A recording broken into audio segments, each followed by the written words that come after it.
Hi, my name is Morgan Phillips. This is my final art project for Art 200, titled A World of Watercolor. Thanks for listening.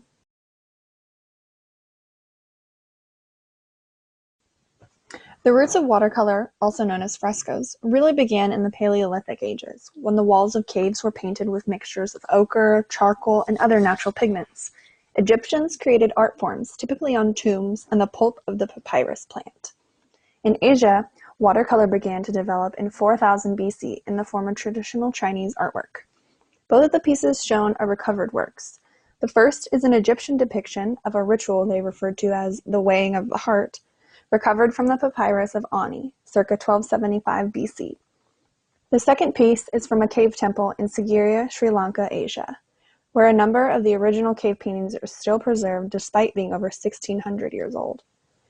The women shown were thought of as celestial nymphs, belonging to King Kasyapa, often holding flowers and fruit.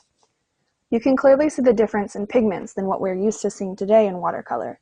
Before synthetic pigments, paintings were limited to very earthy tones, although this did not take away from their beauty. Local minerals from the earth were used, mixed with gum arabic and egg white, then diluted with water.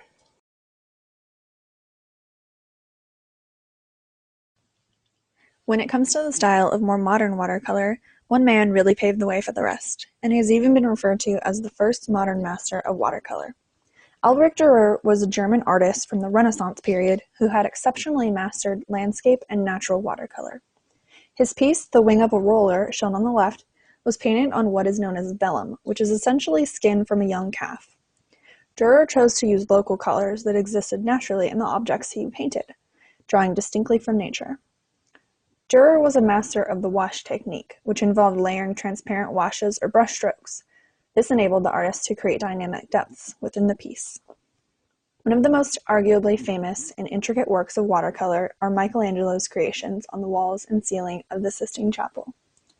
The works depict biblical narratives, including those from the Book of Genesis, and took Michelangelo 4 years, from 1508 to 1512, to paint over 5,000 square feet of frescoes. His technique required a new section of plaster to be laid each day to provide a damp surface for the pigment. Initially, the plaster began to grow mold because it was too wet, so a new mold-resistant formula had to be created to start the process again. You can really see the raw complexity in each piece. The technique of watercolor is such an unforgiving and fascinating one. Each brushstroke is slightly transparent, so there really is no covering up any mistakes.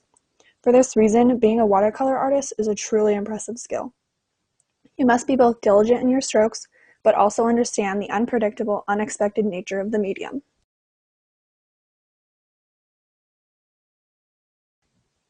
This wash technique is also a favorite of a watercolor artist known as Lukman Reza Mulyono, who goes by the name Jonki. Jonki is a young man from Indonesia known for his expressive style depictions of animals in nature. Growing up, Jonki did not have many influences in his day-to-day life. He is self-taught and discovered two of his biggest influences from the art world at the age of 13. These women are Marianne Bolognesi and Agnes Cecile, and both paint in style similar to Jonki. Their works are heavy on the wash technique that gives the translucent look to the pigments, yet their simultaneous use of vibrant colors against the white background truly makes their pieces pop. Interestingly, Jonki's work is also influenced by his love of architecture, in which he actually has a bachelor's degree. His love of architecture shows up in a few of his works, one of which I will show you in the next slide.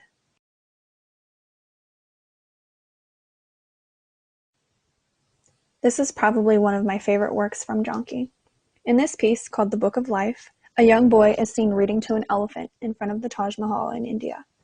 You can see the style of the piece is very whimsical, and this is quite representative of Jonki's work as a whole. He uses the wash technique mentioned earlier to create these very faint, flowing sheets of color that it almost seems dreamlike. To me, this adds to the magical feel of his work, because the boy reading to the elephant makes me think about how peaceful the coexistence of humans and animals really should be. The elephant lays in a very neutral, non-threatening position, almost as if to get closer to the boy. The harmony between the two is undeniable, and I think it is a straightforward expression of Jonki's opinion on our deeply rooted connection with nature.